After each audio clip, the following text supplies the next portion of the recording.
Hello everyone, it's Old Guardian here. In this video, I'm going to take a look at the question whether Hearthstone is free-to-play friendly game now in 2021.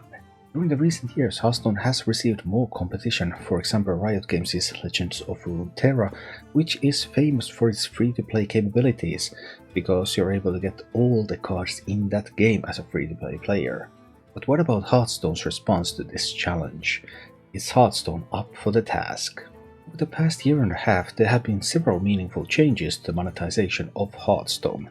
In particular, there is a new rewards track, so you're rewarded gold differently than before. There is a new core set that replaced basic and classic sets, so you get more free cards. And there is duplicate protection, so you don't end up opening a whole bunch of Wolfram shields. But what is the overall effect of these changes? Previously, you used to earn gold in Hearthstone for quests, and then there were some events that they also rewarded you with gold. Now all of that stuff rewards you with experience for your rewards track. To start with a very unrealistic scenario, let's say that you complete the rewards track all the way. You get everything that's possible to get without paying money, and that will give you 20,650 gold. Because each expansion nowadays comes with a mini set that costs either packs or gold, and it's cheaper to get with gold the entire set, you will have to spend 2000 gold on that mini set. And that leaves you enough gold for 186 packs from the rewards track.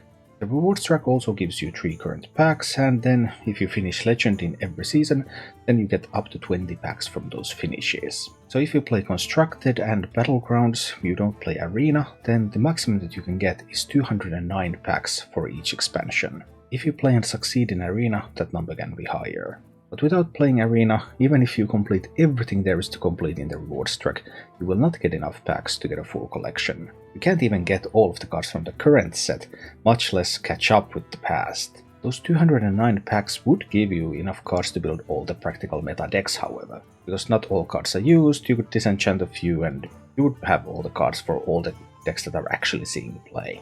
But that is quite an unrealistic goal. Even an active Hearthstone player is more likely to earn only half of that gold. And that gold in turn will not give you enough cards to build all the meta decks even. You will be forced to pick and choose. Compared to the previous system, you're on average earning a little bit more gold now than you did, but the mini set is another 2000 gold sync for each expansion, and taking that into account, you're relatively the same that you were before. And if you wanted to compare maxing out the rewards track compared to maxing out the daily wins that used to exist in the game, then the daily wins gold would have been more than the current rewards track gold when you deduct the 2000 gold that you have to spend on the mini set that is also a new edition. So the maximum gold that you can earn without playing Arena is actually lower than before, although that is a completely unrealistic scenario either way. Or maybe not, because as an upside, the rewards track rewards you for playing the game. It rewards you for time spent in the game, whereas previously you were rewarded for winning games. So this really encourages botting, and botting is very common in lower ranks in Hearthstone at the moment. People really love to bot and not actually play the game but get the rewards. So if you're into that, then yeah, you can actually get more gold than you could before. As a downside, you still don't get a full collection and you may get your account banned. But it's all upsides and downsides. Then there is the core set, more than 200 cards given to players for free, almost twice as many as the old basic set. Well, but there is a bit of a downside to that one too, because even though there's a vast quantity of cards, most of those cards are not very good, so most core set cards don't see play. There's only like 20-30 cards there that actually are being played. And the introduction of core set meant that if you're an old returning player and you had a good collection of classic cards, those classic cards were stronger than the core set cards, and much more of those were used than the core set cards. So an old player returning to the game, getting the core set for free, losing access to your classic cards is actually losing a lot.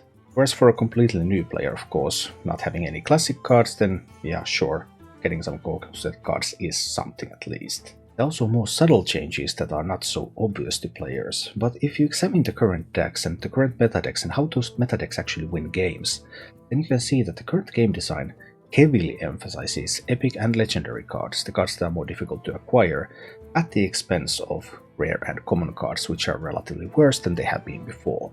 Even such a classic deck like Face Hunter, which used to be dirt cheap, is now mostly built around epic and legendary cards as their main win conditions. This is something that is not obvious to all players, but it's there in the background making the game more expensive. But to fight this we have duplicate protection, we're unable to open more copies of a card now that we can put into our decks. So for example, if you open a legendary card, you can't open a second copy of that, you already got it. It's marked as opened, and next time you get a legendary card, it will be some other legendary card. With epics, rares and commons, you can at most open 2 copies of each. This obviously feels good, no more Army of Wolfram Shields, but when you actually calculate this effect, it becomes only a minor thing, which is obviously why Blizzard felt that they can do this, they can afford to do this.